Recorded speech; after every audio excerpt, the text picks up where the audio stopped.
The Death of Abel. A poem by Mary Leopar. When from the shade of Eden's blissful bowers, its fruit, ambrosial and immortal flowers, our General Mother, who too soon rebelled, was with the partner of her crime expelled to fields less fruitful, where the rugged soil with thorns and thistles often paid their toil, where the pale flowers soon lost their cheerful hue, and rushing tempests o'er the mountains flew. Two sons the matron in her exile bore, unlike in feature, but their natures more. The eldest youth, for husbandry renowned, tore up the surface of the sterile ground. His nervous arms for rugged tasks were formed, his cheek but seldom with a smile adorned. Drops raised by labor down his temples run, his temples tarnished by the midday sun. Robust of body and of soul severe, unknown to pity and the like to fear. Not so his brother, cast in fairer mould was he, and softer than his fleecy fold. Fair were his cheeks, that blushed with rosy dye, peace dwelt forever in his cheerful eye, nor guilt nor rage his gentle spirit knew. Sweet were his slumbers, for his cares were few.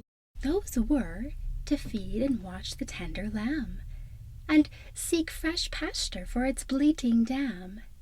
From burning suns his thirsty flocks to hide, and seek the vales where limpid rivers glide.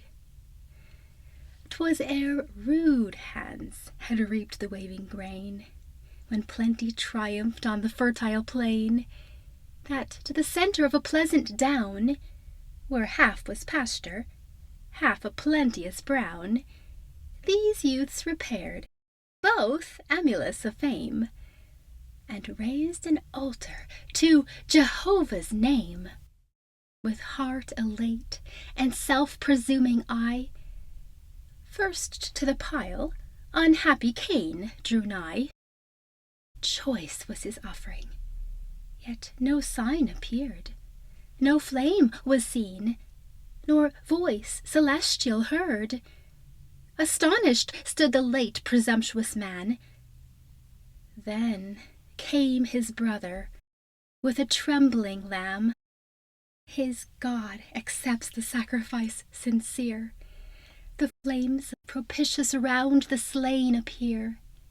The curling smoke ascended to the skies.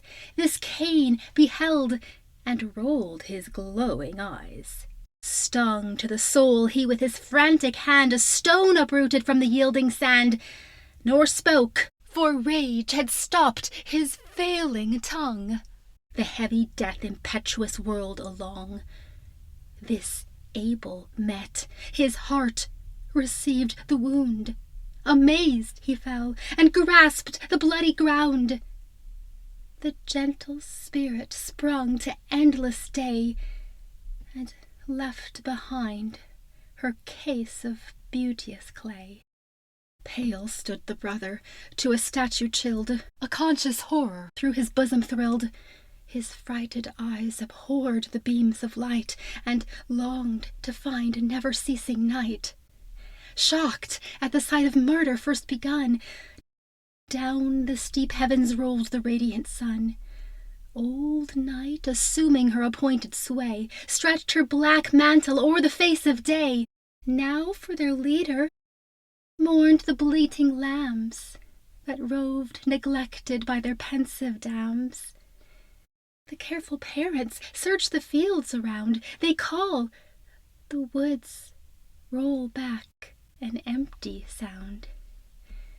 Within a forest's solitary gloom slept gentle Abel in a secret tomb. And there, beneath a cypress shade reclined, Cain breathed his sorrows to the rushing wind, that in the branches made a doleful sound.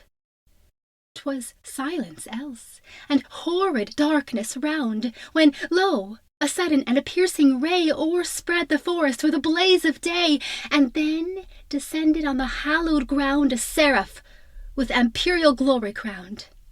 Afflicted Cain, that knew not where to fly, gazed on the vision with distracted eye, when thus the angel, "Why these mournful cries? These loud complaints that pierce the nightly skies?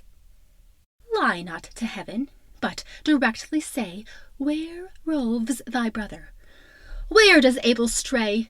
He said, and thus the guilty wretch returned. "O sacred guardian, I for Abel mourned. I ne'er beheld him since the day began. But why this visit to a simple man?" Thus the celestial, "Wretch, canst thou presume thy brother's blood may slumber in its tomb, or thou mayst ward off vengeance with a lie, and dare attempt deceiving God Most High? But now thy doom, O wretched mortal, hear! The fleeting hours nor the rolling year to thee, nor joy nor cheerful ease shall bring. Alike to thee the winter and the spring. Still vexed with woe, thy heavy days shall fly beneath a radiant or a gloomy sky. Cursed shalt thou be amidst thy vagrant band, and cursed the labours of thy guilty hand." He ceased, but Cain, all prostrate on the ground, still in his ears retained the dreadful sound. At length he rose, and trembling thus began, "This is too much for mortal man. The mighty debt, oh, let me quickly pay, and sweep me instant from the beams of day. The yet unborn that I am cursed shall know, and all shall hate me to augment the blow. Even my own sons, if such are given to me. The death of Abel shall revenge on me." Thus he to charge the dreadful sentence tried. Thus the seraphic messenger replied, "This mark, O Cain, I fix upon thy brow, and thus by heaven's mighty monarch vow. Who sheds thy blood, that criminal shall be cursed, 7 times cursed, and wretched more than thee.